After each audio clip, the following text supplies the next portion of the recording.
Level 6 na Lion Flame King ay napatigil rin sa takot at hindi makagalaw sa kanyang posisyon. Nagbago ang mukha ni Joe Fan at isang malakas na enerhiya ang lumabas sa kanyang noo na para bang sinasaniban siya ng isang demonyo. Dahil dito, mabilis na tumakas ang Lion Flame King sa takot at hindi na ito bumalik pa. Napahawak ang ating bida sa kanyang noo at napansin niya ang kakaibang sensasyon ng parehong enerhiya sa nakausap niyang imahe sa kanyang kaisipan. Hinawakan ni Yantang ang balikat ni Joe Fan at tinanong kung tao nga ba siya. Agad namang tinanggal ni Joe Fan ang kamay niya at sinabing tao nga siya. Ngunit hindi makapaniwala si Yantang dahil ang isang level 6 spirit beast ay natakot sa kanya. Tinanong niya rin si Joe Fan kung nakita niya ba ang mukha ng halimaw na para bang nakita nito ang kamatayan. Muling hinailan ni Yantang si Joe Fan upang sabihin ang totoo sa kanya, at kung ano pa ang mga sekreto niya na tinatago sa kanila ni Ning-er. Nagbiro si Joe Fan na hindi niya kapatid si Yantang kaya wala siyang dapat sabihin sa kanya. Sa kabilang banda, tahimik na pinagmamasdan ni Ning-er ang katawan ng Thunder Skylark. Nang makita ito ng ating bida, sinabi niya na hindi na mabubuhay ang ibon. Nalulungkot na nagtanong si Ning-er kung may alam ba si Joe Fan na paraan upang mailigtas ang ibon. Ngunit sinabi ni Joe Fan na wala na silang magagawa. Lumuha si Ning-er at nang tumama ang mga luha sa katawan ng halimaw, bigla itong nagising kaya nagulat si Joe Fan. Sinabi ni Ning-er na nais ng ibon na kunin nila ang kanyang itlog. Nang kunin nila ang mga itlog, napansin nila na sunog na ang mga ito at wala ng senyales ng buhay. Napansin ni Ning-er na kulang ng isa ang mga itlog. Nasabi niya na may pag-asa pa sila dahil nawawala ang isa. Ngunit hindi nagsalita ang dalawa dahil alam nilang kahit makita nila ang isa, maaaring nasunog na rin ito. Napaiyak si Ning-er at humingi ng paumanhin sa ibon dahil hindi nila nailigtas ang mga itlog. Bigla namang itinaas ng ibon ang kanyang mga pakpak at napansin ng tatlo ang paglabas ng isang itlog. Naisip ni Joe Fan na alam ng ibon na hindi niya kayang mailigtas ang lahat ng kanyang itlog kaya minabuti niyang iligtas ang isa man lang. Kahit na mapatay man siya ng Lion King, tiyak na hindi niya makikita ang itlog na ito. Bigla namang inangat ng ibon ang kanyang ulo at kinausap ang ating bida. Nagtaka ang bida kung bakit nais ng ibon na kunin niya ang kanyang itlog. Agad na itinaas ng ibon ang kanyang ulo at sumang-ayon ito sa pagbigay kay Joe Fan ng kanyang itlog, kaya agad itong kinuha ng bida. Sinabi ni Joe Fan na ang itlog ay nasunog na at kahit mapisa man ito, tiyak na hindi ito mabubuhay ng matagal. Ngunit inilapit ng ibon ang kanyang mukha sa itlog at pagkatapos ay humiga muli, at tuluyan na itong nawala ng malay hanggang sa binawian na ito ng buhay. Naiyak si Ning-er nang makita ito at bigla ring umilo ang itlog na hawak ng bida. Makalipas ang kalahating oras, patuloy pa rin sa pag-iyak si Ning-er habang hawak ang bangkay ng Thunder Skylark. Nagtaka si Joe Fan sa nararamdaman ng batang ito sa ibon kahit ngayon pa lamang niya ito nakita. Sinabihan niya si Ning-er na hindi na mabubuhay pa ang patay, at kahit malungkot ito, kailangan nila itong tanggapin. Sumang-ayon si Yantang at pinayuhan niya si Ning-er na maaaring isipin na isa lamang itong hindi magandang pagkikita. Agad namang sinabi ni Ning-er na mali ang kanyang pagkakaintindi dahil hindi siya umiiyak dahil sa ibon. Nalulungkot lamang siya dahil naalala niya ang kanyang ina na ganito rin magprotekta sa kanya noong buhay pa ito. Nagulat ang dalawa dahil ito pala ang dahilan ng pag-iyak ni Ning-er. Agad namang sinabi ni Joe Fan na kailangan niyang magsaya dahil kukunin na niya ang katawan ng ibon. Nagtaka si Yantang at nagtanong kung kukunin lang ba ni Joe Fan ang katawan ng isang level 6 beast na ito nang hindi sila binibigyan ng parte. Tumawa si Joe Fan at sinabi na nakita ni Yantang na ibinili ng ibon ang itlog sa kanya, kaya ibig sabihin lamang nito ay siya na ang may-ari ng katawan nito. Pagkatapos nito, agad nang umalis ang bida ngunit ibinili niya kay Yantang na protektahan si Ning-er hanggang sa pagbalik niya. Nainis si Yantang dahil hindi niya alam kung ano ang nilalaman ng utak ni Joe Fan. Ngunit dahil alam niyang hindi niya maaaring iwanan si Ning-er ng mag-isa, hinayaan niya na lang ito. Bigla siyang tumakbo sa harapan ng walang malay na ibon upang pigilan ang Lion Flame King sa paglapit. Nagulat ang dalawa nang makita nila ito. Agad namang tumakbo si Yantang sa harapan ni Ning-er upang protektahan siya sa magiging atake ng Lion Flame King. Kahit si Joe Fan ay tumakbo rin upang iligtas ang dalawa, ngunit nagtaka siya kung bakit niya ito ginagawa kahit isa siyang Demon Cultivator. Hindi niya alam kung bakit siya naging ganito kalambot, ngunit isa siyang Demon Cultivator. Kahit pa nasa harap siya ng kamatayan, hindi siya matatakot na harapin ito. Bigla namang lumitaw ang enerhiya ng imahe sa kaisipan ng ating bida, at isang malaking pagsabog ang nangyari na pumalibot sa buong gubat. Nakaramdam ng takot ang mga halimaw na nasa paligid ng gubat dahil dito. Samantala, agad namang naghanap ang bida ng isang tahimik na lugar sa gitna ng gubat. Pagkatapos nito, ibinaba niya ang itlog sa lupa. Ang sunod niyang ginawa ay nilabas niya ang katawan ng Thunder Skylark mula sa kanyang storage ring. Sinimulan ni Joe Fan ang isang ancient technique at isang malaking apoy ang lumabas sa kanyang katawan. Naisip niya na ang enerhiya na ito ay sapat na upang palakasin ang itlog ng ibon. Kaya upang magamit niya ang katawan ng halimaw ay kailangan niyang gamitin ang sutra na ito, kasabay nito ay isang malaking apoy rin ang nabuo sa harapan niya. Naisip ng ating bida na ang estado ngayon ng ibon na ito ay hindi maganda dahil sa pinsala nitong natamo. Kaya upang mabuhay ito ay kailangan niya ang enerhiya ng ina nito. Kaya ngayon na wala na ang ina nito kailangan nitong mapapisa ni Joe Fan upang maging master siya nito. Nasabi rin ni Joe Fan na ito rin ang sinabi niya sa Thunder Skylark bago ito mamatay. Kaya alam na nito na gagamitin niya ang kanyang bangkay upang mabuhay lang ang kanyang itlog. Kaya sa tingin niya ay talagang nakakamangha ang pagmamahal ng isang halimaw na ina pagdating sa kanyang mga anak. Ngunit kahit na hindi pumayag ang ibon na ito ay gagawin pa rin ito ni Joe Fan at wala silang magagawa dito. Kaya sa tingin niya ay mas mapapabilis ang kanyang plano pagkatapos nito. Matapos ang ilang oras na pag-aantay ng dalawa ay dumating na rin si Joe Fan. Kaya natuwa na lang si Ning-Er dahil bumalik na siya. Agad naman na tinanong ni Yan Tang kung ano ang ginawa ni Joe Fan sa bangkay ng Thunder Skylark. Tumawa naman si Joe Fan at kanyang sinabi na hinati niya ito sa mga piraso. Kaya nagulat na lang si Ning-Er nang marinig ito. Agad naman na nagsaad si Yan Tang at kanyang sinabi na huwag magulat si Ning-Er dahil halos lahat ng mga spirit beast ay ito ang kinalalabasan. Ngunit ang nais lamang niyang malaman ay kung ano ang ginawa ni Joe Fan gamit ang katawan ng halimaw na ito. Agad naman na sinabi ni Joe Fan na kung mahulaan niya ito ay bibigay niya sa kanya ito. Sa nais ipagawa sa kanya ng ating bida na hulaan kung ano ang ginawa niya sa katawan ng Thunder Skylark. Sinabi rin niya na tumigil na ang ating bida sa pagbibiro dahil hindi niya kailangan ang bagay na ginawa niya, lalo na't siya ang tagapagmana ng kanyang pamilya. Dagdag pa niya, dapat tandaan ni Joe Fan na kahit mamatay man siya, hindi siya magpapasalamat sa ating bida. Sumigaw rin siya na kahit kainin pa siya ng isang halimaw, hindi niya tatanggapin ang ibibigay ng ating bida. Agad namang tumalikod si Joe Fan at sinabing tumahimik na lang siya. Tinanong ni Yan Tang ang ating bida kung alam ba niya ngayon ang ika-16 na kaarawan ni Ning-Er. Ipinabatid niya rin na ito ang dahilan kung bakit nalungkot si Ning-Er kanina nang makita niya ang pagprotekta ng Thunder Skylark sa kanyang mga itlog. Lumapit si Joe Fan kay Ning-Er at sinabing tamang-tama ang pagkakataon na ito. Bilang older brother, kailangan niyang magbigay ng regalo sa kaarawan ni Ning-Er. Inilabas ni Joe Fan ang singsing na ginawa niya at sinabing sana ay magustuhan ito ni Ning-Er. Nagulat si Ning-Er nang makita niyang umiilaw ang singsing na ibinigay ng ating bida. Itinaas ni Joe Fan ang kanyang kamay at ipinaliwanag na ang singsing na ito ay isang storage ring na gawa sa katawan ng Thunder Skylark. May kakayahan itong magtago ng mga bagay at pati na rin ang mga buhay na nilalang.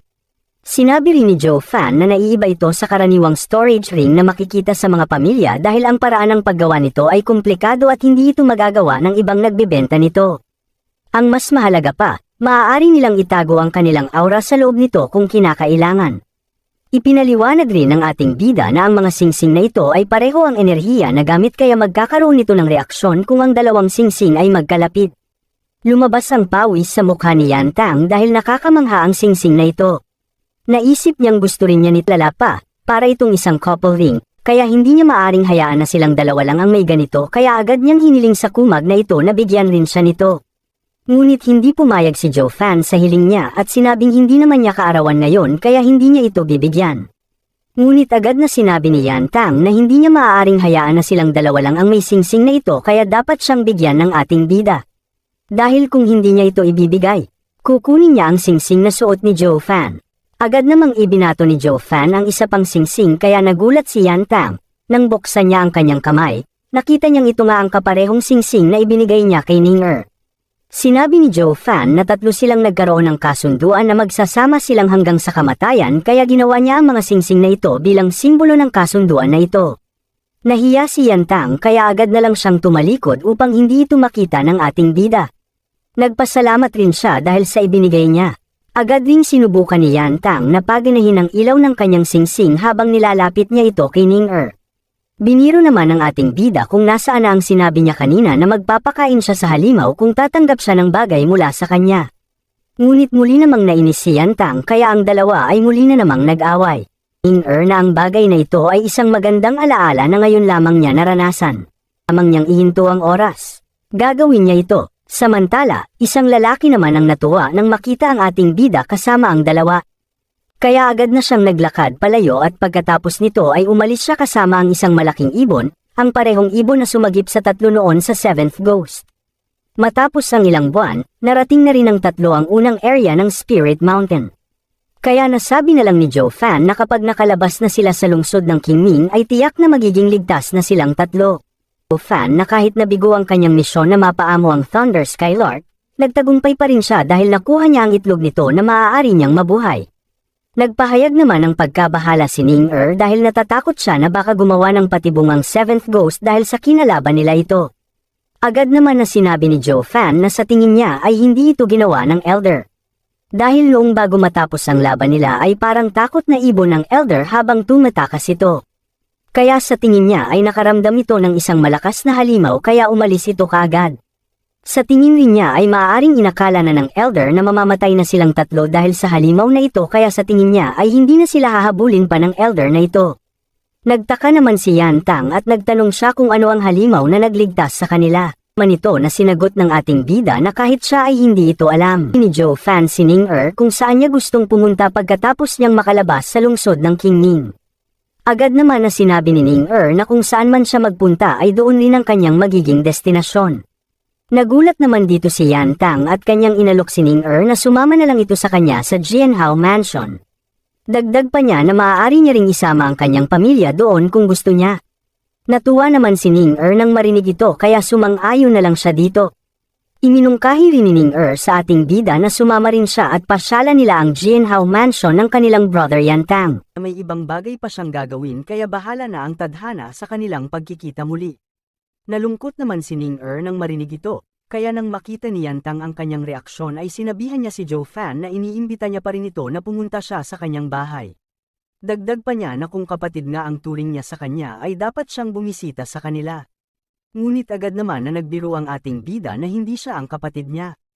Isang malakas na pagsabog ang naramdaman ng tatlo at pinatigil sila ng tao sa kanilang harapan.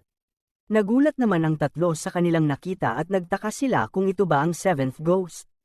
Ngunit nang mawala na ang mga usok ay isang matandang lalaki ang nagbigay babala na huwag na silang umasa na makakalabas sila ng buhay sa lugar na ito. Ang matandang ito ay nagpakilala bilang ang champion ng langit. Nagtaka naman si Joe Fan kung sino ang tao na ito kaya agad niyang tinanong si Yan Tang kung elder ba ng Yuming Valley ang matandang ito. Ngunit agad naman na sinabi ni Yan Tang na hindi niya rin alam dahil ngayon niya lang nakita ang pagmumukha ng matanda na ito.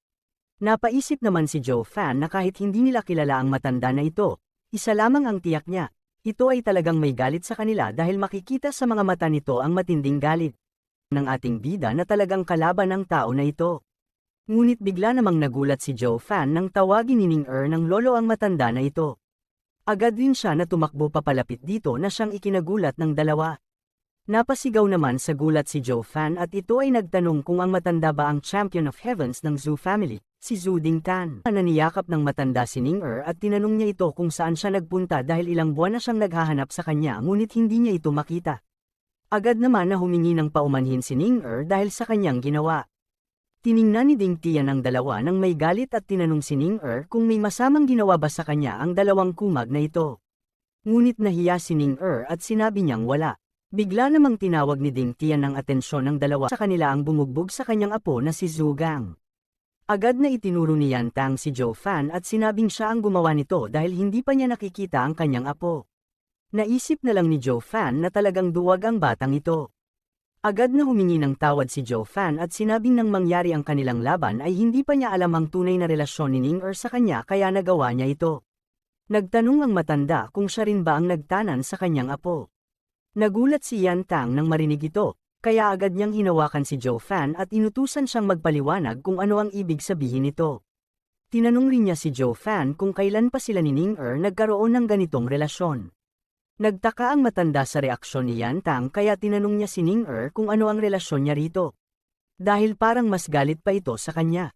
Namula ang mukha ni Ning at naisip niyang isang tanga lamang si Yan Tang kaya hindi niya magagawang sabihin ito sa kanya. Agad na kinurot ni Joe Fan ang mukha ni Yan Tang upang paalisin ito sa harap niya. Sinabi rin niyang huwag niyang bigyan ng ibang kahulugan ito dahil hiningi niya lamang ang tulong ni Ning upang maging guide niya.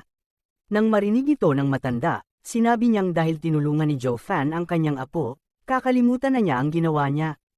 Pagkatapos nito, agad na hinawakan ng matanda ang kamay ni Ning at sinabing kailangan na nilang umuwi. Agad na pinigilan ni Joe Fan ang matanda sa pag-alis nito. Nagalit ang lolo ni Ning kaya tinanong niya si Joe Fan kung ano na naman ang kailangan niya.